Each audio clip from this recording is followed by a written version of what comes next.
नमस्कार बच्चों। आज हम कक्षा 10 की सामाजिक विज्ञान की वर्कशीट संख्या 55 जिसकी दिनांक 19 नवंबर 2020 है को डिस्कस करेंगे। बच्चों, आज से रिवीजन स्टार्ट हो चुका है।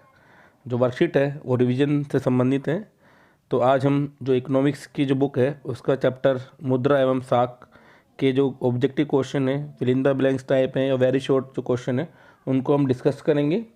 जो आपका जो आगामी बोर्ड परीक्षाएं हैं उसके अंदर जो 16 क्वेश्चन है वो 1 नंबर के हैं, 1 मार्क्स के। यानी जो ऑब्जेक्टिव टाइप है उसके अंदर आपके मल्टीपल चॉइस क्वेश्चन होंगे, fill in the blanks type question होंगे और शॉर्ट क्वेश्चन होंगे। तो उसी कड़ी में हम आज की वर्कशीट शुरू करते हैं। चलिए शुरू करते हैं।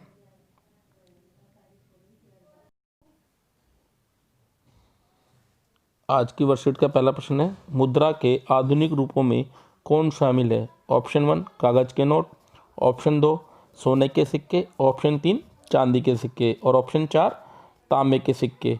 तो इसका उत्तर है ऑप्शन 1 कागज के नोट।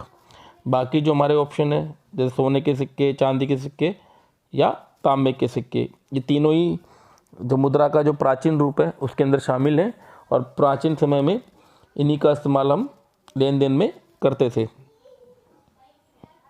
हमारा जो दूसरा प्रश्न है, बांग्लादेश में ग्रामीण बैंक की स्थापना का श्रेय किसे जाता है? Option 1 Abhijit Banerjee, option 2 doctor Manmohan Singh, option 3 Amartya Sen और ऑप्शन 4 मोहम्मद यूनिस। तो इसका जो सही उत्तर है ऑप्शन 4 मोहम्मद यूनिस है। जो मोहम्मद यूनिस हैं वो बांग्लादेश के काफ़ी बड़े अर्थशास्त्री हैं, एंटरप्रेन्योर भी हैं।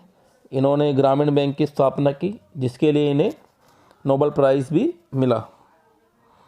तीसरा जो प्रश्न है हमारा आज का, जमा का बड़ा हिस्सा बैंक किस पर इस्तेमाल करते हैं?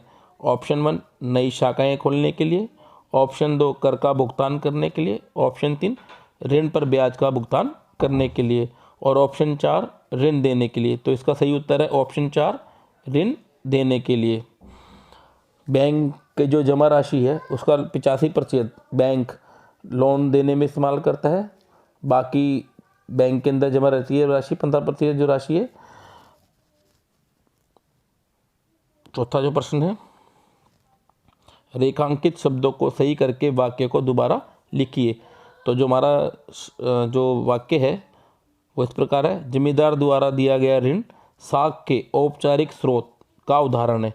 यानी जो हमारा अंडरलाइन जो शब्द है औपचारिक, इसको हमें सही कर कर लिखना है। जो जमींदार जो ऋण देते हैं वो साख के किस रूप में है? अनौपचारिक रूप स्रोत में आते हैं। बाकी जो लोन है, बैंक का लोन है, वो हमारे किस में आते हैं? औपचारिक स्रोत में। या हम जो कोऑपरेटिव सोसाइटी लेते हैं वो हमारे किस में आते हैं? औपचारिक स्रोत के अंदर। तो इसका सही उत्तर होगा अनौपचारिक।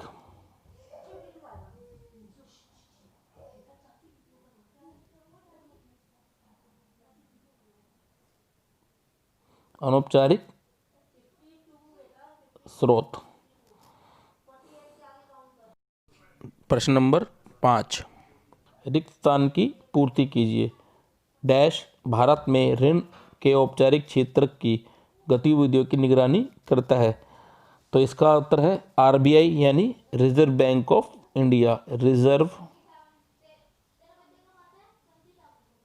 बैंक ऑफ इंडिया यानी कि आरबीआई। तो हमारे इस 5वें प्रश्न का उत्तर हो गया रिजर्व बैंक ऑफ इंडिया। हम छठा क्वेश्चन देख लेते हैं। नीचे दिए गए प्रश्न में 2 प्राकृतन दिए गए हैं, एक संकल्पना है एस और दूसरा कारण क। कथनों को पढ़िए और सही विकल्प का चयन कीजिए। जो संकल्पना दी गई है, reserve bank of India Bharat सरकार की तरफ से मुद्रा जारी करता है। इसका कारण दिया हुआ है, भारत की मौद्रिक नीति के संदर्भ में रिजर्व बैंक भारत सरकार को अपनी राय प्रदान करता है। विकल्प दे रखा है। विकल्प 1 ए संकल्पना एस एवं कारण क दोनों सही हैं एवं कारण संकल्पना की सही व्याख्या है। ऑप्शन बी संकल्पना स एवं कारण क दोनों सही हैं परंतु कारण संकल्पना की सही व्याख्या नहीं है। ऑप्शन सी संकल्पना सा सही है एवं कारण का गलत है।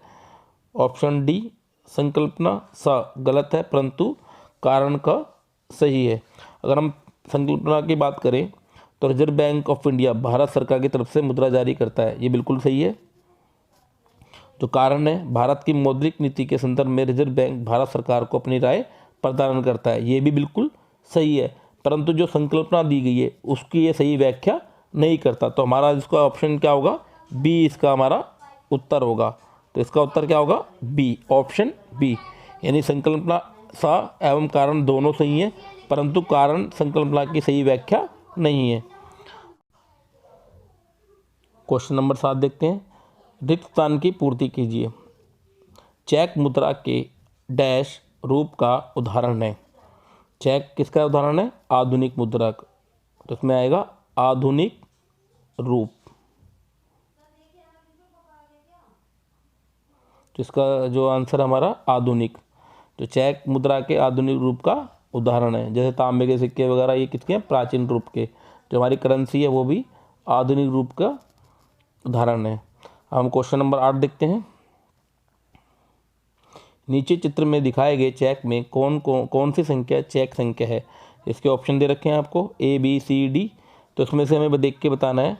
देखिए बच्चों, आपके घर में भी चेक बुक होगी, आपके पेरेंट्स इस्तेमाल करते होंगे। तो उसके अंदर आपको यहाँ पर जो ये अकाउंट संख्या है यानी जो खाता संख्या है वो दी गई है। यहाँ डेट लिखते हैं हम, और यहाँ पर इसका जो IFSC है कोड वो दिया गया होता है चेक में। ब्रांच दी होती है, कौन सी ब्रांच के अंदर आपका बैंक है, यहाँ बैंक का नाम होता है। और यहाँ डिटेल भरनी थी किसको हमें जो चेक है किसके फेवर में हमें उसका देना होता है, उसका नाम लिखा जाता है। और यहाँ पर अमाउंट, यहाँ पर अंकों में और यहाँ पर शब्दों में।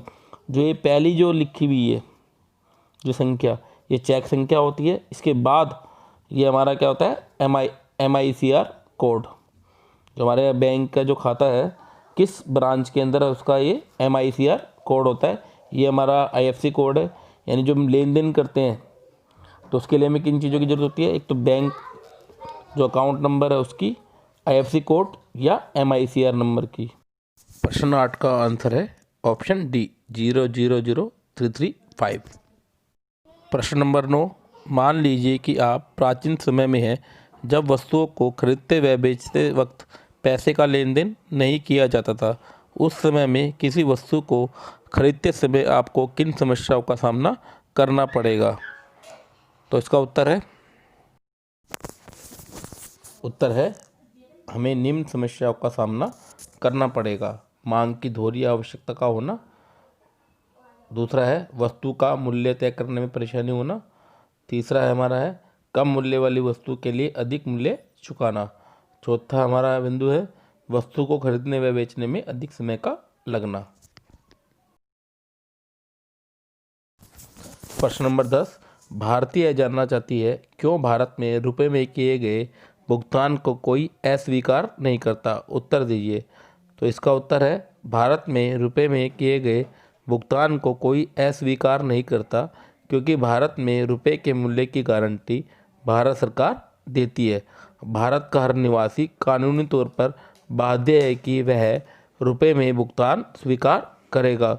अगर ऐसा नहीं करता तो सजा का प्रावधान भी है।